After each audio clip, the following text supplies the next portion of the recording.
দেখতে দেখতে তারা আমার দেখানো ঠিকানায় চলে আসে, কিন্তু দেখে এখানে শুধু ছোট ছোট বাগান, আর কিছুই নেই। আঙ্কেল বলল, কি রে মিতু, তোরে কি এই জায়গার কথা বলেছে? মিতু বলল, হুম বাবা, আমাকে তো এই জায়গাটার কথাই বলেছে। ঈশা বলল, ওই তো, ওই সাইডে একটা ছোট বাড়ি দেখা যায়। মিতু বলল, তাড়াতাড়ি চল। বাড়ির ভেতরে এসে দেখে অনেক রক্ত পড়ে আছে, আর একটু সামনে আমি শুয়ে আছি। এইটা দেখে মিতু আর ঈশা কান্না করতে লাগলো। আঙ্কেল বলল, এই তোরা কান্না বন্ধ কর, ওকে আগে হাসপাতালে নিয়ে যেতে হবে। আমাকে ধরে গাড়িতে তোলা হলো। আঙ্কেল বলল, ড্রাইভার, এখানে কাছাকাছি কোনো হাসপাতাল আছে? ড্রাইভার বলল, হুম, সামনে একটা হসপিটাল আছে। আঙ্কেল বলল, তাড়াতাড়ি ওখানে নিয়ে চলুন। আঙ্কেলের কথা মতো ড্রাইভার যেতে লাগলো। একটু পর আমাকে হাসপাতালে নিয়ে যাওয়া হলো। হাসপাতালে আমার অবস্থা দেখে ডাক্তাররা তাড়াতাড়ি ইমার্জেন্সিতে নিয়ে গেল। ঈশা আর মিতু কান্না করছে। আঙ্কেল বলল, তোরা কান্না করিস না, ওর কিচ্ছু হবে না, দেখিস। তিশা বসে বসে কার সাথে যেন কথা বলছে। মারিয়া বলল, ম্যাম, রনির এখন কি খবর? তিশা বলল, এখন দেখছি মার থেকে মাসির দরদ বেশি। মারিয়া বলল, ম্যাম, ও তো আমার সাথে কাজ করে, এজন্য। তিশা ফোনটা বের করে আমাকে যেখানে নিয়ে মারা হয়েছে সেখানের কাছাকাছি হাসপাতালে ফোন দিল। তিশা অনুমান করেছে এখানেই নিয়ে যাবে আমাকে। কাছাকাছি হাসপাতাল বলতে এই একটাই আছে। ডাক্তার বলল, হ্যালো, কে বলছেন? তিশা বলল, আমাকে চিনেন না? ডাক্তার বলল, ম্যাম, আপনি আমাদের হাসপাতালে কল দিলেন, আমরা তো ধন্য হয়ে গেলাম। কিভাবে আপনাকে সাহায্য করতে পারি ম্যাম? তিশা বলল, এখানে রনি নামের একজন রোগী এসেছে। ডাক্তার বলল, জি ম্যাম, কিছুক্ষণ আগেই এসেছে, তবে ওর অবস্থা বেশি একটা ভালো না, হয়তো রক্ত লাগবে। তিশা বলল, রক্ত আর যাই লাগে সবকিছু জোগাড় করেন, আর একটু পর আমার সেক্রেটারি আসবে, কোনো সমস্যা যেন না হয়। ডাক্তার বলল, জি ম্যাম, সব হয়ে যাবে, আপনি কোনো চিন্তা করবেন না। তিশা বলল, আর আমি যে এই হাসপাতালে কল দিয়েছি এটা যেন কেউ জানতে না পারে। ডাক্তার বলল, জি ম্যাম, কেউ জানবে না। রোগী আপনার কি হয় ম্যাম? তিশা বলল, এসব জেনে আপনার লাভ নাই, আপনার কাজ আপনি করুন। ডাক্তার বলল, জি ম্যাম। তিশা চিন্তা করতে লাগলো, এত বেশি মারাটা ঠিক হয় নাই। মারিয়া বলল, ম্যাম, সবকিছু ঠিক আছে তো? তিশা বলল, হুম, কিছুক্ষণ পর তুমি গিয়ে হাসপাতালে বিল দিয়ে আসবা, আর রনির হাতে 50,000 টাকা দিবা। বেচারাকে এত বেশি মারাটা ঠিক হয় নাই। মারিয়া বলল, ম্যাম, আমি আগেই বলেছিলাম, ও খুব ভালো ছেলে, আপনার সম্পর্কে একটাও শব্দ বলবে না। তিশা বলল, হুম, তোমার কথাই ঠিক ছিল, সবাই বসে বসে চিন্তা করছে আমার জন্য। ঈশা বলল, আঙ্কেল, আমার মা তো আমার জন্য চিন্তা করবে, আমি তো বলে আসি নাই, আর মাকে কি ভাইয়ার কথা বলবো? আঙ্কেল বলল, কিছুই বলতে হবে না, উনি চিন্তা করবে, পরে দেখা যাবে ওনারও কিছু একটা হয়ে গেছে, আমি বাড়িতে কথা বলছি। মিতু বলল, হুম বাবা, তুমি বলে দাও। 1 ঘন্টা হয়ে গেছে, ডাক্তার আসার এখনো কোনো খবর নাই। কিছুক্ষণ পর ডাক্তার বের হলো। আঙ্কেল তাড়াতাড়ি ডাক্তারের সামনে গিয়ে বলে, এখন রোগীর কি অবস্থা? ডাক্তার বলল, আলহামদুলিল্লাহ, এখন ভালো আছে, কিছুক্ষণ পর রোগীর জ্ঞান ফিরবে। আঙ্কেল বললেন, অনেক অনেক ধন্যবাদ আপনাদেরকে। মিতু বলল, বাবা, স্যার ভালো আছে তো? আঙ্কেল বললেন, হুম রে মা, ভালো আছে, কিছুক্ষণ পর জ্ঞান ফিরবে। ঈশা বলল, আমি জানি আমার ভাইয়ার কিছু হতে পারে না। যখন আমার জ্ঞান ফিরলো তখন দেখি আঙ্কেল আমার সামনে বসে আছে। আঙ্কেল বললেন, এখন কেমন লাগছে বাবা? আমি বললাম, জি, অনেকটা ভালো ফিল করছি। আঙ্কেল বললেন, একটু দেখে শুনে চলবা না? আচ্ছা, তোমার কিভাবে কি হলো? আমি বললাম, আসলে আঙ্কেল হয়েছে কি, কিছু পোলাপান আমাকে আটকিয়ে বলে আমার কাছে যা আছে সব দিয়ে দিতে, আমি কিছু দেই নাই, এজন্য তারা আমাকে অন্য জায়গায় নিয়ে মারছে। মিথ্যা বললাম। আঙ্কেল বলল, হুম, বুঝতে পারলাম, তুমি থাকো, আমি কিছু খাবার নিয়ে আসি। আমি বললাম, না আঙ্কেল, লাগবে না। আঙ্কেল বললেন, শুয়ে থাকো, এই বলে চলে গেল। হঠাৎ আমার বুকে কে জানি লাফিয়ে পড়লো। মিতু বলল, স্যার, আপনার কিছু হয় নাই তো? কত টেনশনে ছিলাম জানেন। আমি আমার বুক থেকে জোর করে ওকে সরালাম। ঈশা বলল, ভাইয়া, তোর যদি আজকে কিছু হয়ে যেত তাহলে আমরা কি করতাম? আমাদের কথা একটুও চিন্তা করলি না? আমি বললাম, আরে বোকা বোন, আমার কিছুই হবে না, তুই কান্না করিস না। মিতু বলল, আপনি আজকে থেকে আর বাসা থেকে বের হতে পারবেন না। আমি হেসে বললাম, কি যে বলো না তুমি?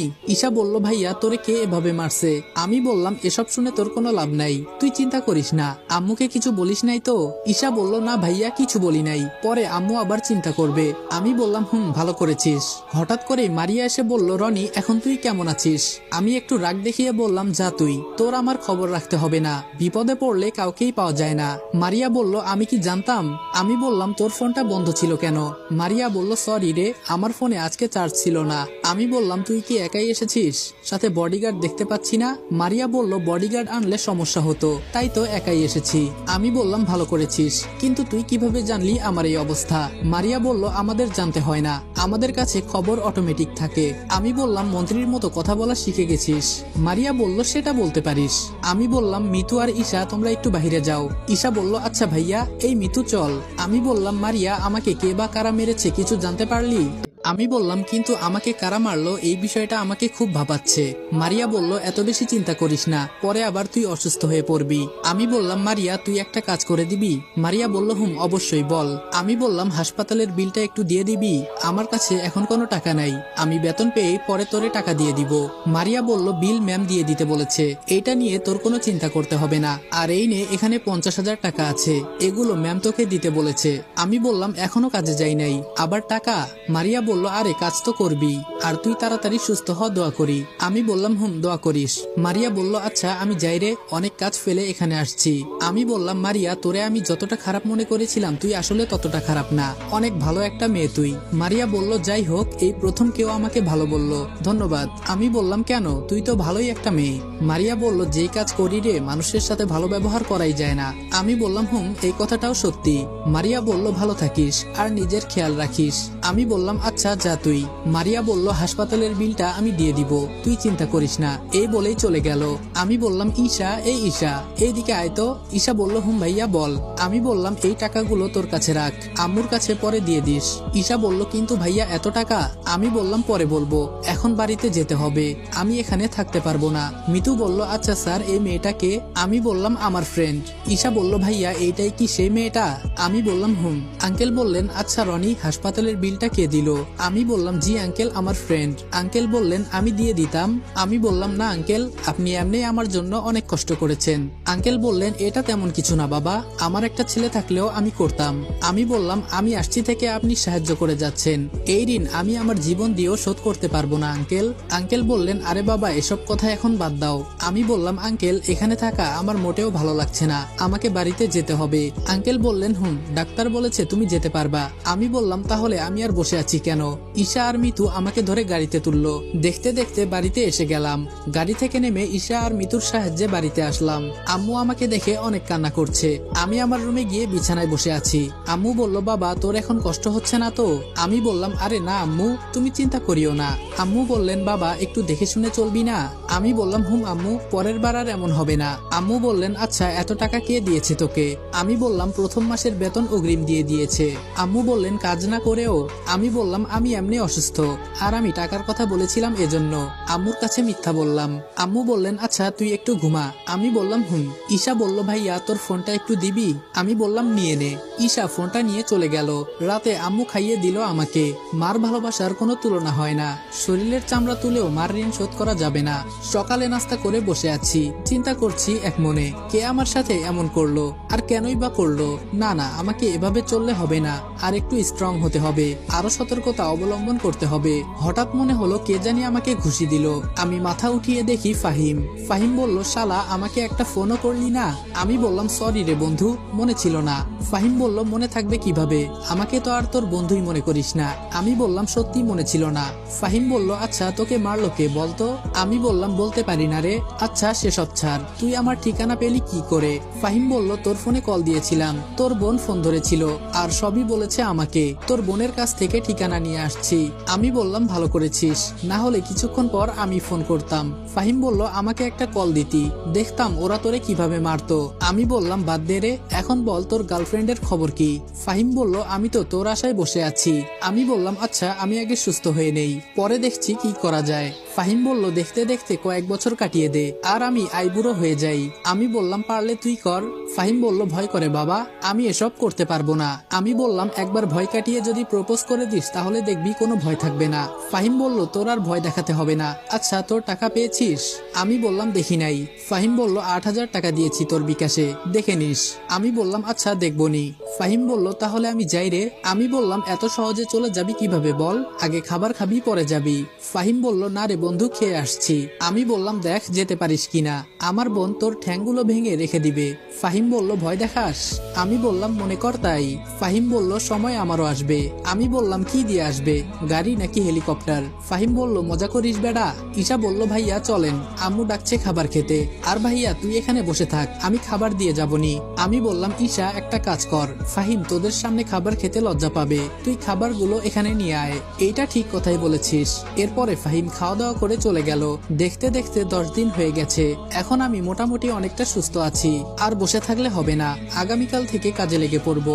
আমাকে অনেক দূর পর্যন্ত যেতে হবে। আমি বললাম ঈশা রেডি হতো। আমি বললাম আজকে তোকে নিয়ে মার্কেটে যাব। ঈশা বলল সত্যি ভাইয়া? আমি বললাম হুম। আর আম্মুকেও বল। ঈশা বলল আম্মুকে বলতেছি আমি। একটু পর আম্মু এসে বলল কি পাগলামো করিস, আমি কেন যাব মার্কেটে? আমি বললাম ধুর আম্মু, চলো তো, সবাই মিলে গেলে ভালো লাগবে। আম্মু বলল তোরা 2 ভাই বোন মিলে মার্কেট করে আয়। আমি বললাম না আম্মু, তুমিও চলো। এরপর সবাই রেডি হয়ে মার্কেটে গেলাম। ঈশা বলছিল মিতু আর ফারজানাকে সাথে নিতে, কিন্তু ওরা বড়লোক বাপের মেয়ে। আমার কাছে এত টাকা নাই যে ওদের মার্কেট করে দিব। আম্মু আর মিলিকে মার্কেট করে দিয়ে আমার জন্য কিছু কিনলাম। আর শেষে মিলিকে ভালো র্যামের একটা ফোন কিনে দিলাম। সব শেষে বাসায় আসলাম। আসতে আসতে রাত হয়ে গেল। রাত 8টার দিকে মিতুদের পড়াতে গেলাম। ফারজানা বলল স্যার আপনি এখন ভালো আছেন তো? আমি বললাম হুম অনেক ভালো। কি মিতু, মন খারাপ নাকি তোমার? কথা বলছো না যে আমার সাথে? মিতু বলল আপনি অনেক খারাপ। আমি বললাম ও মা, আমি আবার কি করলাম? মিতু বলল একা একা ঘুরে আসছেন, আমাকে সাথে নিলে কি হতো? আমি বললাম ও এই ব্যাপার তাহলে। আসলে ঈশাকে একটা ফোন কিনে দেওয়া লাগতো, এজন্য ঈশাকে নিয়ে গেলাম। আর আম্মুকে কিছু মার্কেট করে দিলাম। আর তুমি চিন্তা করো না, তোমাদের সবাইকে একদিন ঘুরতে নিয়ে যাব। ফারজানা বলল সত্যি ভাইয়া? মিতু বলল সেই দিন আর আসবে না মনে হয়। আমি বললাম এই তো সামনে শুক্রবারে নিয়ে যাব, যাও কথা দিলাম। এখন বই বের করো। কিছুক্ষণ ওদের পড়িয়ে বাসায় চলে আসলাম। বাসায় এসে দেখি 10টার মতো বেজে গেছে। মারিয়াকে একটা কল দিলাম।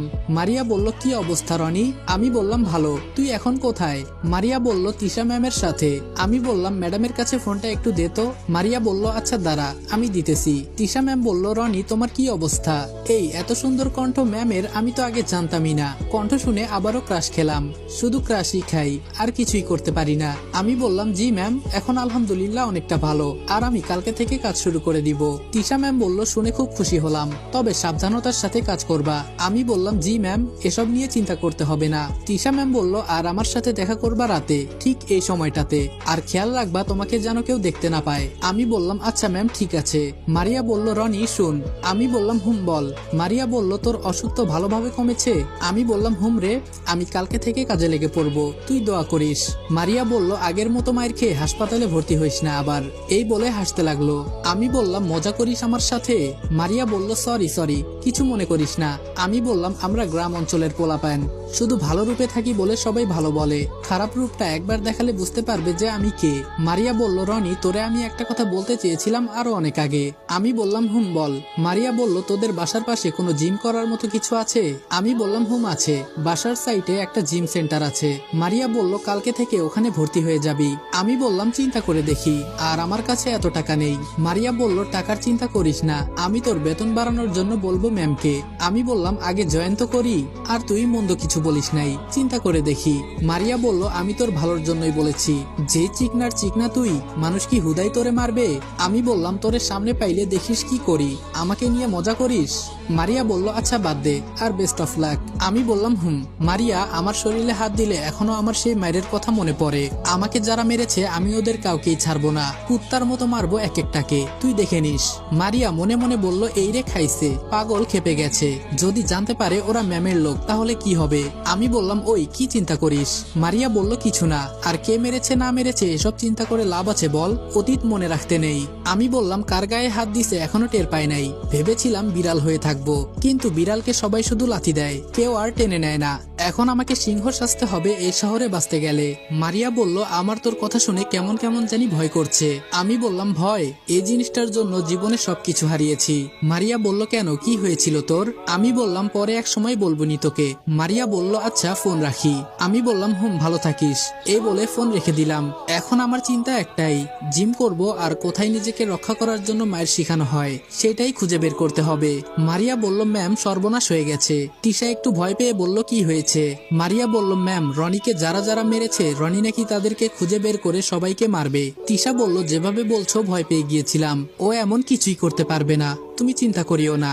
আর যারা ওকে মেরেছে ওদেরকে কিছু টাকা দিয়ে অন্য জায়গায় চাকরির ব্যবস্থা করে দাও, তাহলে কোনো সমস্যা হবে না। মারিয়া বলল জি ম্যাম ঠিক আছে। সকালে আমি ঘুম থেকে উঠে নাস্তা করলাম, রুমে গিয়ে পোশাক পরে তৈরি হতে লাগলাম। আজকে থেকে আমাকে কাজ করতে হবে। ঈশা বলল ভাইয়া তুই কি কালকে মার্কেট করিস নাই? আমি বললাম হুম করেছি। কেন, কি হয়েছে? ঈশা বলল, তাহলে এই পোশাক পরলি কেন? একদম বাজে দেখাচ্ছে তোকে। আসলে হয়েছে কি, আমাকে যাতে কেউ চিনতে না পারে এজন্যই এভাবে সাজা। আমাকে দেখলেই মনে করবে আমি রাস্তার ছেলে, তাহলে আমার কাজ করতে সুবিধা হবে। তাই পুরাতন একটা পোশাক জোগাড় করলাম। আজকাল পুরাতন পোশাক পাওয়া যায় না, ফাহিমকে বলে খুব কষ্ট করে জোগাড় করেছি। আমি বললাম, তুই এই বিষয়ে বুঝবি না। ঈশা বলল, তোর এত ভালো ভালো পোশাক রেখে এগুলো পরলে মানুষ কি বলবে? আমি বললাম, সেটা আমার দেখার বিষয় না, আমার কাজ তো আমাকেই করতে হবে, কেউ তো আর আমার কাজ করে দিবে না। ঈশা বলল, ভাইয়া তোর কি হয়েছে আমি বুঝি না। আমি বললাম, বুঝতে হবে না। আর শুন, আমাকে যদি কোনো রাস্তার সাইডে দেখিস সাবধান, আমাকে কখনোই ডাক দিবি না। ঈশা বলল, কেন ভাইয়া? আমি বললাম, বোন, তোরে এত কথা বলতে পারবো না, বর্তমানে যেটা বলেছি সেটা করবি। আর এখন আমি যাই, আমার দেরি হয়ে যাচ্ছে। বাসায় থেকে সরাসরি বের হয়ে গেলাম। আর আম্মু মনে হয় মিতুদের বাসায় গিয়েছে, যার কারণে আম্মু আমাকে দেখতে পারে নাই, না হলে অনেক বকা দিত। প্রথমে আমাকে খুঁজে বের করতে হবে ম্যামের শত্রুকে, কিন্তু কিভাবে খুঁজে বের করব? আমি এদিক সেদিক হাঁটতে লাগলাম, যদি কিছু পেয়ে যাই। প্রায় 10টা বেজে গেছে, 9টার সময় বের হয়েছিলাম। 1 ঘন্টা খুঁজে তাও কিছু পেলাম না। এখন একেবারে হাঁপিয়ে গেছি আমি। কখন যে হেঁটে হেঁটে তিশা ম্যামের বাড়ির সামনে এসে গেছি বলতে পারি না। হঠাৎ নজর পড়লো একটু দূরে 4 জন ছেলে বসে আছে। আমি মুখটা হালকা করে ঢেকে ওদের পাশে গিয়ে দাঁড়ালাম, তবে একটু দূরে, যাতে আমাকে সন্দেহ না করতে পারে। ওদের মধ্যে একজন বলল, কিরে মেহেদি, তুই তো অনেক চেষ্টা করলি মন্ত্রীকে মারার, কিন্তু কোনোভাবেই তো কাজ হলো না। মেহেদি বলল, আমি কি করব বল, আমি তো অনেক চেষ্টাই করেছি। আমার কিছু বডিগার্ডও ওদের দলে কাজ করে, সব সময় আমাকে নিউজ দিয়ে যায়। শুধু পারি না, ওই মন্ত্রীর সাথে যে মেয়েটা থাকে ওর জন্য, ও সব সময় মন্ত্রীকে ছায়া দিয়ে রাখে। তাহলে তোর বাবা আর মন্ত্রী হতে পারবে না, তুই বসে বসে আঙ্গুল চুষতে থাক। মেহেদি বলল, এটা কখনোই হতে পারে না, দরকার পড়লে ওদের পরিবারের সবাইকে আমি মেরে ফেলবো। আমি মনে মনে চিন্তা করছি, এই মেহেদিটা আবার কে? ওকে তো আমি চিনি না, আরো কোন কারণে ম্যামকে মারতে চায়, কোনো কিছুই তো মাথায় ঢুকছে না। মেহেদি বলল, এই চুপ কর, ওই দেখ মন্ত্রীর গাড়ি, পরে কিছু শুনে ফেলবে, তাহলে আমাদের এখান থেকে যেতে হবে, চল তাড়াতাড়ি। মেহেদি বলল, আরে না, তুই চুপ কর। ওই মন্ত্রী এটা জানে আমরা বাপ ছেলে ভালো মানুষ, কিন্তু এটা জানে না আমরা কেমন হারামি। তিশা ম্যাম গাড়ি থেকে নেমে ভেতরে চলে গেল, আর মারিয়া আড়াল চোখে আমার দিকে তাকিয়ে ভেতরে চলে গেল। আসলে মারিয়াকে যতটা বোকা মনে করেছিলাম ততটা বোকা না, অনেক চালাক একটা মেয়ে। মেহেদি বলল, দেখলি ওই মেয়েটা কেমন করে আমাদের দিকে তাকালো? পাশের ছেলেটা বলল, হুম তাই তো দেখছি, তবে বলতে হবে মেয়েটা অনেক চালাক। মেহেদি বলল, ওদের গুনগান কর তুই। পাশের ছেলেটা বলল, সরি রে বন্ধু। মেহেদি আমাকে উদ্দেশ্য করে বলল, এই তুই এখানে দাঁড়িয়ে কি শুনিস? আমি মনে মনে বললাম, এই রে, আজকে আমি শেষ, আমাকে খাইছে, যে করে হোক আমাকে এখান থেকে বাঁচতে হবে। মেহেদি বলল, এই কি হলো, কথা বলিস না কেন, নাকি এইটা দিয়ে দিমু একটা? আমি বললাম, আসলে স্যার আমি কয়েকদিন ধরে কিছুই খাই নাই, আমাকে কয়েকটা টাকা দিবেন, আর আমি মাত্রই এখানে এসেছি। মেহেদি বলল, যাক বাবা, আমি তো ভয় পেয়ে গিয়েছিলাম, আরে এই শালা তো একটা ভিক্ষুক। আমি মনে মনে বললাম, শেষ পর্যন্ত আমাকে ভিক্ষুক বানিয়ে দিলি, মনে হয় আর আমার মান ইজ্জত রইল না, এই চাকরি করে জীবনটা শেষ হয়ে যাবে। মেহেদি বলল, এই নে 100 টাকা, এখন এখান থেকে যা। আমি মনে মনে ভাবলাম, ভিক্ষুকরা টাকা পেলে কি বলে, হ্যাঁ মনে পড়েছে, আল্লাহ আপনার ভালো করুক, এই বলে একটু আড়ালে গিয়ে দাঁড়ালাম, যাতে কেউ আমাকে দেখতে না পারে। একটু পর ওরা চলে যেতে লাগলো, আমিও আস্তে আস্তে ওদের পেছনে যেতে লাগলাম। আর ওরা আমাকে কোনোভাবেই দেখতে পারবে না, কারণ আমি ওদের থেকে অনেক দূরে। দেখতে দেখতে ওরা গিয়ে একটা বাসার ভেতরে ঢুকে গেল। বাসাটা দেখে আমি তো পুরাই ব্যাককেল হয়ে গেলাম, মনে হয় মন্ত্রীর থেকে কম না ওদের টাকা, কিন্তু ওদের এত টাকা কোথায় থেকে এলো? বাসার সামনে দেখি বডিগার্ড দাঁড়িয়ে আছে, এইটা দেখে মনে হলো মন্ত্রীর মতোই তো দেখি সবকিছু আছে ওদের, কিন্তু আমাকে তো জানতেই হবে কি চলছে ভেতরে। আর মেহেদির বাবা মন্ত্রী হতে চাইছে কেন, বুঝলাম না বিষয়টা। বাসার সামনে দিয়ে গেলে বডিগার্ড আটকে ফেলবে, তাই ঘুরে বাসার পেছন দিয়ে জানালার কাছে গেলাম। দেখি এক মুরব্বী লোকের সাথে মেহেদি বসে আছে। মুরব্বী লোকটা বলল, যেভাবেই পারিস মন্ত্রীকে মার। মেহেদি বলল, বাবা আমি তো অনেক চেষ্টা করছি, কিন্তু কোনোভাবেই পারছি না। মুরব্বী লোকটি বলল, আমাকে বাসা থেকে বের করবি না, আর আমি যদি একবার বাসা থেকে বের হই সবার সামনে মন্ত্রীকে কুপিয়ে হত্যা করব। মেহেদি বলল, কয়েকটা দিন সময় দাও বাবা, আমি সবকিছু ঠিক করে নিব। আমি মনে মনে চিন্তা করলাম, এত সময় এখানে থাকা যাবে না, না হলে ধরা খেয়ে যাব। তাই আস্তে করে বের হয়ে রাস্তায় চলে গেলাম। এখন বাড়িতে চলে যাব, আজকের জন্য যথেষ্ট হয়েছে।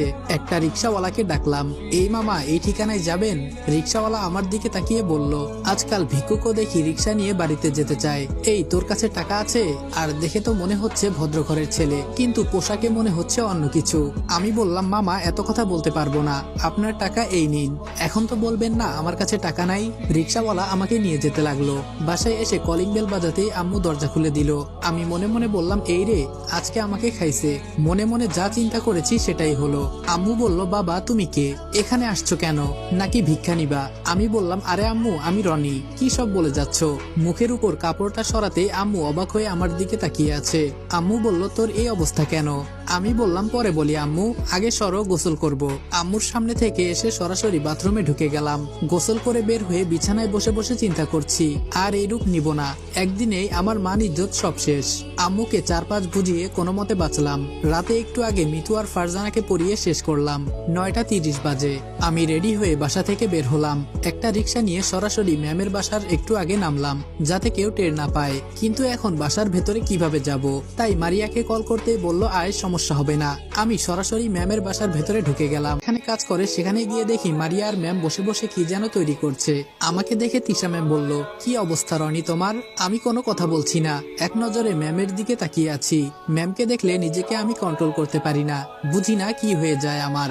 মারিয়া বলল, রনি, এই রনি। আমি একটু ভয় পেয়ে বললাম, কি? মারিয়া বলল, এতক্ষণ কোথায় ছিলি? আমি মারিয়ার দিকে চোখ বড় করে ধমক দিলাম। তিশা ম্যাম বললেন, আচ্ছা রনি সাহেব, আপনার কাজ কত দূর পর্যন্ত? আমি বললাম, অনেক দূর পর্যন্ত, যা শুনলে আপনিও অবাক হয়ে যাবেন। তিশা ম্যাম বলল, তাড়াতাড়ি বলো, কি বলতে চাও? আমি বললাম, ম্যাম আপনাকে মারার প্ল্যান করছে। তিশা ম্যাম বলল, হোয়াট? আমি বললাম, জি ম্যাম, আমি যা বলছি সব সত্যি। তিশা ম্যাম বললেন, বুঝিয়ে বলো। আমি বললাম, ম্যাম মেহেদিকে চিনেন? তিশা ম্যাম বললেন, চিনি, ও তো মেয়রের ছেলে। আমি মনে মনে বললাম, তার মানে মেহেদি মেয়রের ছেলে? আমি বললাম, ম্যাডাম আপনাকে মেরে ওই মেয়র মন্ত্রী পদে বসতে চায়, আমি নিজের কানে শুনেছি। মারিয়া বলল, তার মানে ওই মেহেদির পেছনে যে ভিক্ষুকের মতো ছেলেটা দেখেছিলাম সেটা তুই? আমি বললাম, ম্যাডাম। তিশা ম্যাম বলল, আমি এত ভালো মনে করেছিলাম মেয়র আর তার ছেলেকে, আর সে নাকি আমাকেই মারতে চায়? আমার তো বিশ্বাসই হচ্ছে না। মারিয়া বলল, হুম ম্যাম, কয়দিন ধরে আমি দেখছি মেহেদি আপনার আশপাশে ঘুরঘুর করছে।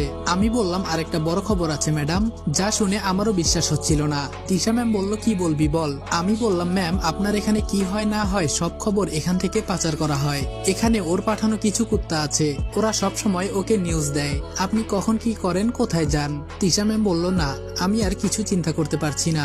মারিয়া বলল, ম্যাডাম ঠান্ডা হন, ওরা আমাদের কিছুই করতে পারবে না, আর আমাদের সবার আগে ওর দেওয়া লোকগুলো খুঁজে বের করতে হবে। তিশা ম্যাম বলল, কিন্তু সেটা কিভাবে? আমি বললাম, আমি এই কাজ করতে পারবো ম্যাম, তবে সবার আগে আপনার সব বডিগার্ডকে একত্রে করতে হবে। মারিয়া বলল, এখানে তো সবাই নাই, অনেকেই চলে গেছে। তিশা ম্যাম বলল, তাহলে কালকে সকালে রনি তুমি এখানে চলে আসবা। আমি বললাম, ঠিক আছে ম্যাম, তবে আমার কিছু কথা ছিল। তিশা ম্যাম বললেন, বলে ফেলো। আমি বললাম, ম্যাম আমি আজকে নোংরা কাপড় পরেছি দেখে সবাই আমাকে ভিক্ষুক বলে, এমনকি মারিয়াও এখন বলছে। এভাবে আমি কাজ করতে পারবো না ম্যাম, আপনার কোনো কোম্পানি আছে? তিশা ম্যাম বললেন, আছে তো। আমি বললাম, ওখানে আমাকে দিয়ে দেন, 1 ঘন্টা 2 ঘন্টা যদি কাজ করি তাহলে বলতে পারবো আমি অমুক কোম্পানিতে মন্ত্রীর আন্ডারে কাজ করি, আর গোয়েন্দাগিরিও করতে কোনো সমস্যা হবে না। তিশা ম্যাম বলল, আচ্ছা মারিয়া ব্যবস্থা করে দাও। মারিয়া বলল, জি ম্যাম হয়ে যাবে। আমি বললাম, ম্যাডাম আপনাকে না? তিশা ম্যাম বললেন, কি আমাকে? আমি বললাম, পরে আমাকে বকা দিবেন না তো বললে? তিশা ম্যাম বলল, আরে না, বলো তুমি। আমি বললাম, ম্যাম আপনাকে আজকে অনেক সুন্দর লাগছে। এই বলে আমি মাথা নিচু করে ফেললাম। একজন মন্ত্রীকে এই কথা বলেছি, না জানি কি হয়। তিশা ম্যাম বলল, মাথা নিচু করছো কেন, এই দিকে তাকাও। আমি ম্যামের দিকে তাকাতেই একটা মুচকি হাসি দিয়ে বলল, আমার সামনে কেউ কথা বলার মতো সাহস পায় না। আমি মন্ত্রী হওয়ার পর এই প্রথম কেউ আমাকে বলল যে আমাকে অনেক সুন্দর লাগছে, তোমাকে অনেক অনেক ধন্যবাদ। আমি মনে মনে বললাম, যাক বাবা, কিছু বলে নাই, বাঁচা গেল। তিশা ম্যাম বললেন, মারিয়া ওকে ওর বাসায় নামিয়ে দিয়ে এসো। আমি বললাম, তাহলে আজকে আমি আসি ম্যাম। তিশা ম্যাম বললেন, যাও, তবে সকালে সময় মতো চলে এসো। আমি মনে মনে বললাম, আই লাভ ইউ ম্যাম। জোরে বললে হাড্ডি গুড্ডি একটাও থাকবে না। মারিয়া বলল, আসেন স্যার। মারিয়ার সাথে গাড়িতে উঠলাম। আমি বললাম, মারিয়া এই নে 100 টাকা, এইটা মেহেদির দেওয়া টাকা। মারিয়া বলল, 100 টাকা দিয়ে আমি কি করব? আমি হেসে বললাম, এই টাকাগুলো আমাকে মেহেদি ভিক্ষা দিয়েছে, আর আমি তোকে। মারিয়া বলল, শালা আজকে তোকে আমি খাইছি। আমি বললাম, আর আমি তোকে কাঁচামরিচ দিয়ে আস্ত চিবিয়ে খাবো। মারিয়া বলল, ছি, এই বলে টাকাটা ফেলে দিল। আমি বললাম, কি রে, টাকাটা ফেলে দিলি কেন? মারিয়া বলল, তোর ভিক্ষার টাকা আমি রাখবো কেন বল? আমি বললাম, বোন বন্ধ কর। এই ভিক্ষা কথাটা শুনতে শুনতে মাথা ধরে গেল। তোর পায়ে পড়ি, আর বলিস না। মারিয়া বলল, তাই বলে তুই এই রূপ নিবি? আমি বললাম, তাড়াতাড়ি মাথায় যেটা আসছে সেটাই করেছি। মারিয়া বলল, আর এমন করবি না। আমি বললাম, উচিত শিক্ষা হয়ে গেছে আমার, আবার যে এমন করব তুই এটা কিভাবে চিন্তা করলি? মারিয়া বলল, আজকে একটা বিষয় দেখলাম, তুই কেমন করে যেন ম্যামের দিকে তাকিয়েছিলি, দাল মে কুছ কালা হ্যায়। আমি বললাম, আরে না, তেমন কিছু না, এমনিই তাকিয়েছিলাম। মারিয়া বলল, সত্যি বলবি না তো? আমি বললাম কি বলবো? মারিয়া বলল আমাকে বল, ম্যামকে কি তোর পছন্দ হয়? যদি হয় বল, আমি তোকে সাহায্য করতে পারি।